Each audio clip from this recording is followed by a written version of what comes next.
Na época, acredito que me chamariam de uma criança largada, o que significa que eu passava tempo pra caralho sozinho. Assim, aprendi a ser engraçado, fingindo tropeçar, fazendo comentários incisivos, sabe como é? Porque eu precisava ser assim. Minha mãe acabava tomada por aquele trabalho estressante, e já era emotiva e abandonada demais. E o fato de eu ser engraçado a acalmava o suficiente para conseguir cozinhar, sentar à mesa de jantar comigo e me escutar. Depois que eu escutava as histórias dela, obviamente. Mas não a culpo por trabalhar. Alguém precisava pagar as contas. Isso só significava que eu passava muito tempo sem companhia. Eu dizia para as pessoas que era filho sozinho, interpretando errado o termo filho único. Então, eu era um garoto com a mente rápida e a língua afiada. Mas como disse, minha mãe também tinha a mente rápida e a língua afiada. A quem será que puxei? Nós brigávamos muito, e eu sempre precisava dar a última palavra. Uma vez estávamos brigando na escada, e nunca senti tanta raiva quanto naquele momento. Eu tinha 12 anos, e não é permitido bater na sua mãe. Então a raiva se voltou para dentro, do mesmo jeito que aconteceu na minha vida adulta, quando pelo menos tive a decência de me tornar alcoólatra e dependente químico, sem colocar a culpa dos meus problemas nos outros. Sempre me senti desamparado, tanto que quando um avião passava sobre a nossa casa em Ottawa, eu perguntava: minha mãe está naquele avião? Para minha avó, porque ficava com medo dela desaparecer, assim como meu pai tinha feito. Mas ela nunca fez isso. Minha mãe é linda. Acabava sendo o centro das atenções em todo lugar onde entrava. E ela com certeza é o motivo para eu ser engraçado. Com meu pai na Califórnia, minha mãe sendo linda, inteligente, carismática e o centro das atenções em todo lugar, saía com outros caras. E eu, obviamente, transformava cada um deles em meu pai. De novo, quando um avião passava sobre a nossa casa, eu perguntava para minha avó: o Michael, Bill, John, insira aqui o nome do último namorado da minha mãe. Ele está indo embora? Eu vivia perdendo meu pai. Vivia sendo abandonado na fronteira.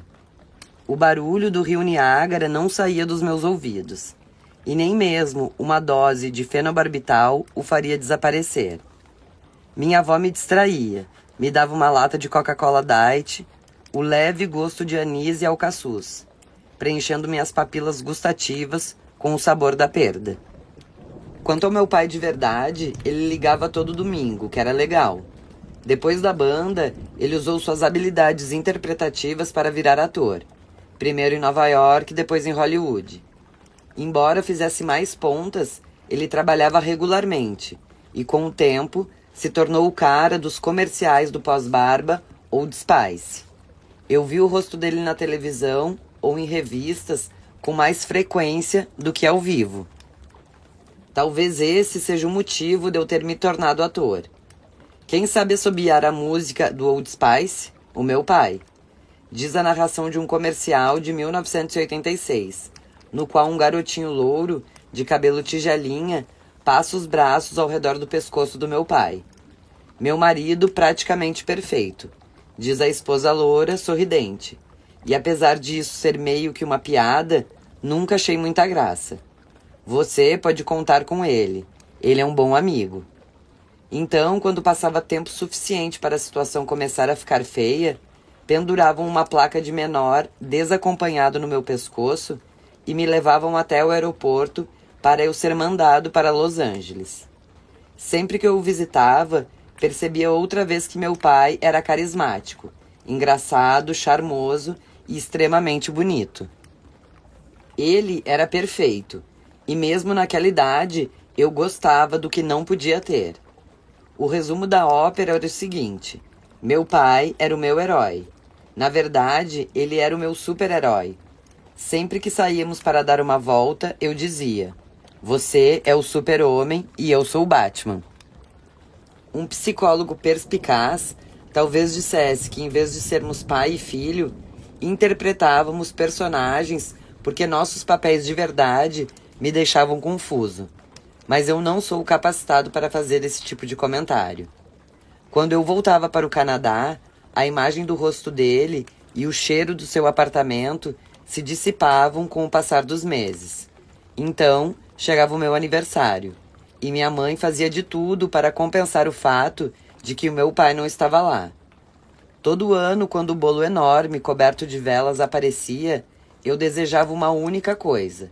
Na minha cabeça, eu sussurrava: quero que meus pais voltem a ficar juntos. Talvez se a minha vida em casa fosse mais estável, ou se o meu pai fosse presente, ou se ele não fosse o super-homem, ou se eu não tivesse a mente rápida e a língua afiada, ou se Pierre Trudeau, eu não me sentiria péssimo o tempo todo. Eu seria feliz, e a Coca Diet seria deliciosa em vez de simplesmente necessária. Sem o remédio certo, passei a vida inteira me sentindo desconfortável e tendo uma visão bem distorcida do amor. O grande Randy Newman certa vez disse: preciso de muitos medicamentos para conseguir fingir que sou outra pessoa. Pelo visto, eu não era o único. Alô? A Suzane está? Sim, quem deseja? É o Pierre. Quando o telefone tocou, minha mãe e eu estávamos no meio do melhor dia de todos. Tínhamos passado a manhã e a tarde inteira juntos, jogando. Até tentamos Monopoly, mas é difícil só em 2 pessoas. E então, quando a noite caiu, encontramos noivo neurótico, noiva nervosa, passando na nossa pequena televisão. E morremos de rir com a casa de Woody Allen, embaixo da montanha-russa.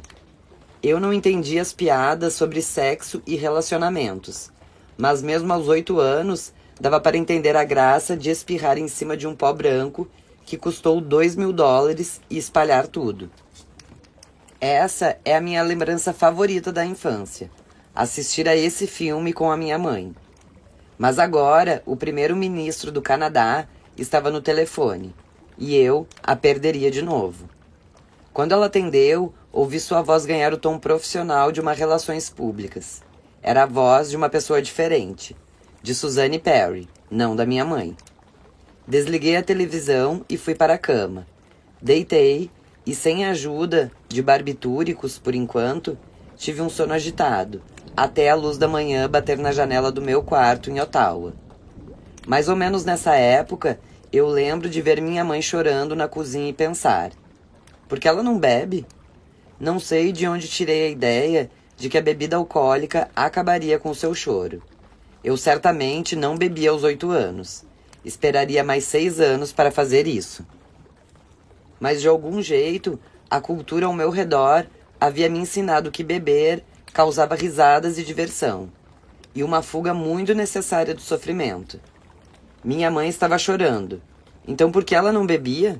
Se estivesse bêbada, não sentiria quase nada, não é? Talvez ela estivesse chorando porque nos mudávamos o tempo todo. Montreal, Ottawa, Toronto. Apesar de eu ter passado grande parte da infância em Ottawa. Eu ficava sozinho por bastante tempo. Havia babás, mas elas nunca duravam muito. Então, simplesmente eram acrescentadas à lista de pessoas que me abandonavam. E eu seguia sendo engraçado, rápido, atrevido, só para sobreviver. Por fazer aparições ao lado de Pierre Trudeau e ser linda, minha mãe se tornou uma celebridade do dia para a noite. Tanto que recebeu uma proposta para ser âncora do noticiário nacional da Global Television, em Toronto. Que oportunidade ótima! Era uma oferta irrecusável. E ela era boa no que fazia. Até o dia em que anunciou um concurso de beleza falando: tenho certeza de que não vamos querer perder esse. Foi um comentário engraçado e meio surreal, vindo de uma vencedora de concurso de beleza, mas ela foi demitida no mesmo dia. A mudança para Toronto não me deixou feliz. Para começo de conversa, ninguém pediu a minha opinião sobre o assunto. E de quebra, eu nunca mais veria meus amigos. Minha mãe também estava grávida de 9 meses. Naquela época, ela já tinha se casado com Kate Morrison, apresentador do Canadá. Sim, ele mesmo. O correspondente do Dateline, na NBC. Aquele do cabelo. Fui escolhido para levá-la até o altar na cerimônia. Foi uma escolha estranha, tanto no sentido figurado quanto no literal. Em pouco tempo, ganhei uma irmã linda. Caitlin era uma graça, e me apaixonei por ela na mesma hora. Só que agora havia uma família aumentando ao meu redor. Uma família da qual eu sentia que não fazia parte. Foi mais ou menos nessa época que tomei a decisão consciente de dizer: foda-se, agora é cada um por si. E passei a me comportar mal. Tirava notas baixas, comecei a fumar. Bati no filho de Pierre, que também acabaria se tornando primeiro-ministro. Achei melhor fazer as pazes depois que ele se tornou comandante de um exército inteiro. Tomei a decisão de seguir minha cabeça, não meu coração. Minha cabeça era mais segura. Ninguém poderia parti-la. Pelo menos, não por enquanto. Eu mudei. A língua afiada apareceu. E ninguém chegaria perto do meu coração, ninguém. Eu tinha 10 anos. Quando passei para o 7º ano, voltamos a Ottawa, o nosso verdadeiro lar. Eu estava começando a entender o poder de fazer as pessoas rirem. Na minha escola só de meninos, em um dos momentos em que eu não estava sendo palhaço da turma, consegui o papel de Rackham, a pistola mais rápida do Oeste, montada pelo professor de teatro Greg Simpson. Era um papel importante e eu adorei. Fazer as pessoas rirem era incrível. As pequenas ondas de riso que se transformam em uma enxurrada. Todos aqueles pais fingindo se interessar pela apresentação dos filhos, até, bum, o tal do Perry aparecia e fazia todo mundo gargalhar. De todas as drogas, essa ainda é a mais eficiente, pelo menos quando se trata de me deixar alegre. Ser a estrela da peça foi especialmente importante, porque me apresentou algo para a qual eu tinha talento e poderia me destacar. Eu me importava demais com a opinião dos outros a meu respeito, e ainda me importo. Na verdade, esse é um dos temas principais da minha vida. Lembro de implorar para minha mãe pintar um quadrado azul no quintal, para as pessoas nos aviões olharem para baixo e pensarem que tínhamos uma piscina em casa. Talvez houvesse um menor desacompanhado lá em cima, que pudesse se sentir reconfortado por aquela visão. Apesar de agora eu ser o irmão mais velho, eu também era o filho rebelde. Houve um ano em que revirei todos os armários antes do Natal para descobrir quais seriam os meus presentes. Também roubava dinheiro. Fumava cada vez mais e tinha notas cada vez mais baixas. Os professores chegaram a virar a minha carteira de frente para a parede no fundo da sala, porque eu não calava a boca, tentando fazer os outros rirem. Um professor, o Dr. Webb, uma vez disse: se você não mudar esse comportamento, nunca vai ser alguém na vida. Eu deveria confessar que quando saí na capa da People, mandei um exemplar para o Dr. Webb, com um bilhetinho dizendo: acho que você se enganou. Não, seria muita grosseria da minha parte, mas eu fiz isso. Para compensar minhas notas de merda, eu era o protagonista de todas as peças e um tenista federado. Meu avô começou a me ensinar a jogar tênis quando eu tinha 4 anos. E aos 8 eu já sabia que conseguiria vencê-lo. Mas esperei até completar 10 para fazer isso. Eu jogava entre 8 e 10 horas por dia. E também passava horas treinando no paredão, fingindo que era Jimmy Connors. Eu jogava games e sets. Todos os meus saques eram de Connors. E toda a bola que voltava do paredão era de John.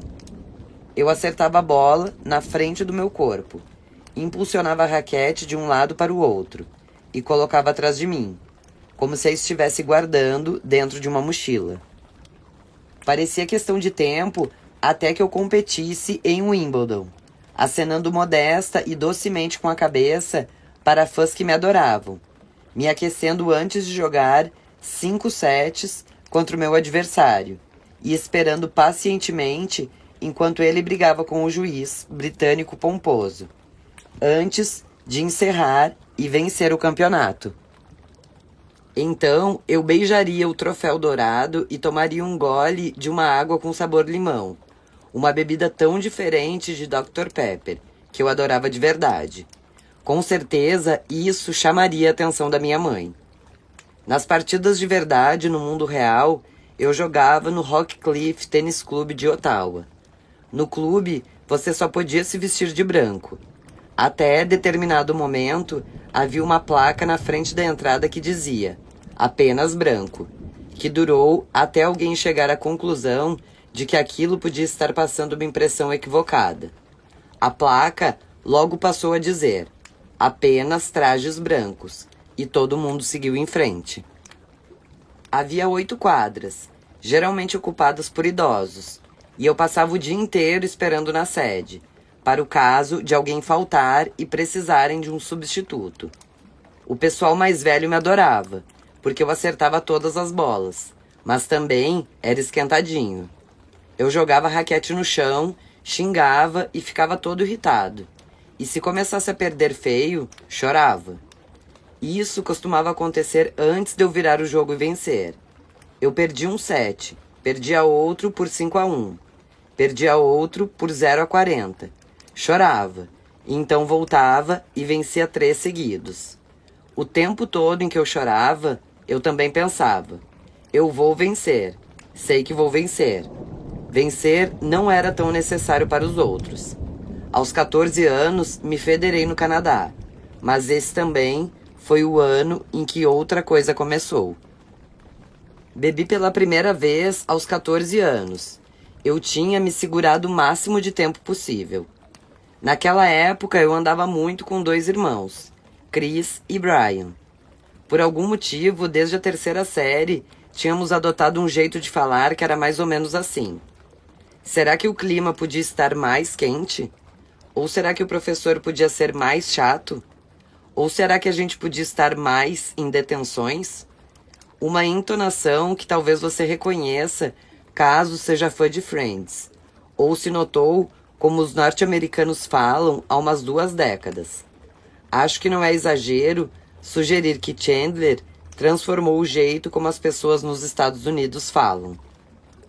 Só para deixar registrado, essa transformação foi um resultado direto de Matthew Perry, Chris e Brian, fazendo porra nenhuma no Canadá nos anos de 1980. Mesmo assim, de nós 3, só eu fiquei rico. Felizmente, Chris e Brian nunca brigaram comigo por causa disso, e continuam sendo meus amigos queridos e hilários. Uma noite, nós 3 estávamos no meu quintal. Não tinha ninguém em casa. No céu, o sol brilhava entre as nuvens, e nenhum de nós sabia que uma coisa extremamente importante estava para acontecer. Deitado na grama e na lama canadense, eu não sabia de nada. Será que eu podia ser mais desligado? Resolvemos beber. Não lembro de quem foi a ideia, e nenhum de nós sabia onde estava se metendo. Tínhamos um engradado de cerveja e uma garrafa de vinho branco. Fiquei com o vinho e os irmãos com a cerveja. Tudo isso aconteceu a céu aberto. Por sinal, estávamos no meu quintal. Minha mãe e meu padrasto tinham saído. Grande surpresa. E lá fomos nós. Em 15 minutos, o álcool todo havia acabado. Os irmãos vomitavam ao meu redor, enquanto eu permanecia deitado na grama. E algo aconteceu comigo. Aquela coisa que me torna física e mentalmente diferente das outras pessoas. Deitado na grama e na lama, olhando para a lua, cercado pelo vômito fresco dos irmãos, percebi que pela primeira vez na vida, nada me incomodava. O mundo fazia sentido. Ele não estava mais fora de prumo e descontrolado. De repente, eu me tornei completo. Fiquei em paz. Nunca tinha me sentido tão feliz quanto naquele momento. Essa é a resposta, pensei. Era isso que estava faltando. Deve ser assim que as pessoas normais se sentem o tempo todo. Eu não tenho problemas. Tudo foi embora. Não preciso de atenção. Estou sendo cuidado. Estou bem. Eu tinha alcançado o êxtase. Naquelas 3 horas não havia problema algum na minha vida. Eu não estava abandonado. Não brigava com a minha mãe. Não ia mal na escola. Não me perguntava qual era o sentido da vida, nem questionava meu lugar no mundo. Tudo isso desapareceu. Sabendo o que sei hoje sobre a natureza progressiva da doença, que é a dependência química, fico admirado por não ter bebido de novo na noite seguinte e na noite depois dessa. Mas não fiz isso. Eu esperei ainda sem ter sido atingido pelo flagelo do alcoolismo. Então, aquela primeira noite não levou a bebedeiras regulares, mas deve ter plantado uma semente. Mais tarde eu entenderia que a chave do problema era a seguinte: eu não tinha uma orientação espiritual, nem a capacidade de gostar de nada. Ao mesmo tempo, também era viciado em me sentir animado. Essa é uma mistura tão tóxica que nem eu saberia por onde começar a explicar. É óbvio que eu não sabia de nada disso na época, mas se não estivesse buscando animação, me sentindo animado ou bêbado, eu não conseguia gostar de nada. O termo sofisticado para essa condição é anedonia, uma palavra e um sentimento que me custariam milhões de dólares em terapia e centros de tratamento até que eu descobrisse e os compreendesse. Talvez por isso eu só ganhasse partidas de tênis quando estava em desvantagem e prestes a perder de vez. Talvez tenha sido por isso que fiz tudo o que fiz. Anedonia, aliás, era para ser o título do meu filme favorito, a que eu e minha mãe assistíamos juntos. Noivo neurótico, noiva nervosa. Woody entende. Woody me entende. Em casa, as coisas só pioravam. Minha mãe tinha uma nova família maravilhosa. Emily chegou, e ela era loira e uma gracinha. E assim como aconteceu com Kathleen, me apaixonei no mesmo instante. Só que eu vivia me sentindo excluído.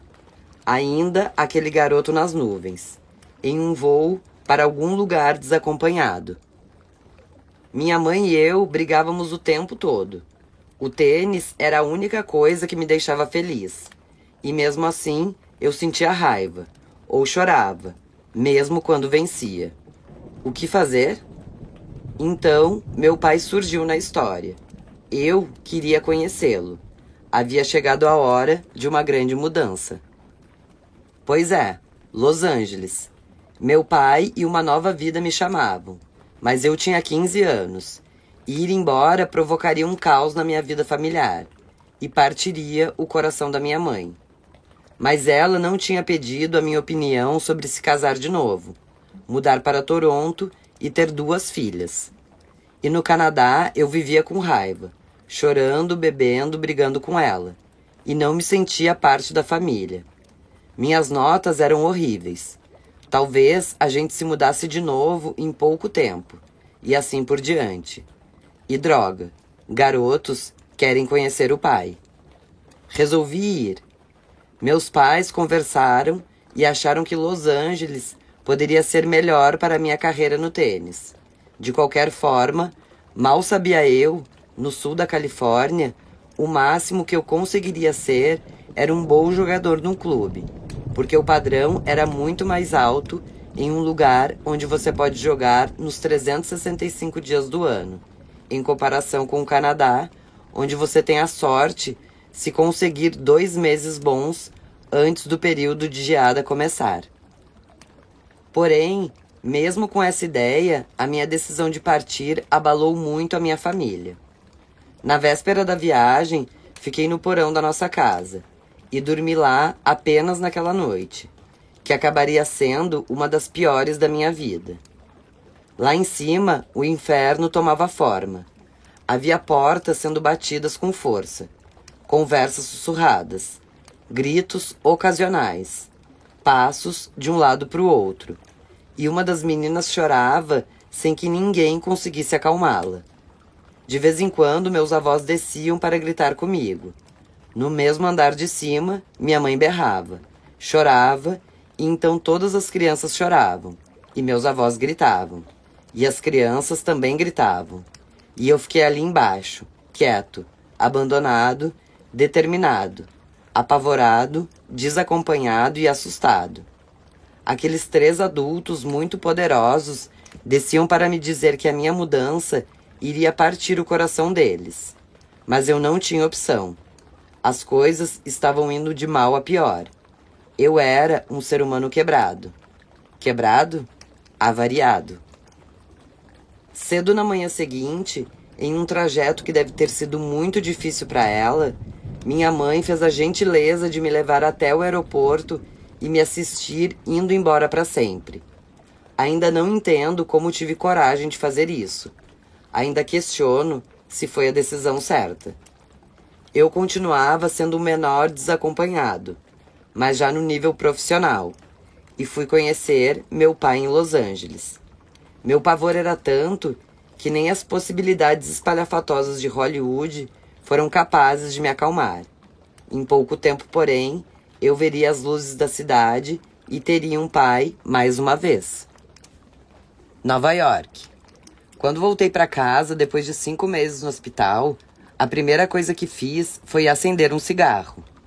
Depois de tanto tempo, o trago, a fumaça preenchendo meus pulmões, parecia o primeiro cigarro que eu fumava na vida. Isso também me fazia sentir em casa. E eu não tinha mais dor.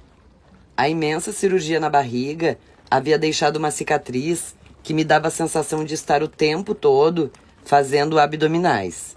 Completamente esticado, mas não doía. Era só um incômodo. Só que ninguém precisava saber disso. Então, eu falava para todo mundo que estava doendo, porque eu queria oxicodona.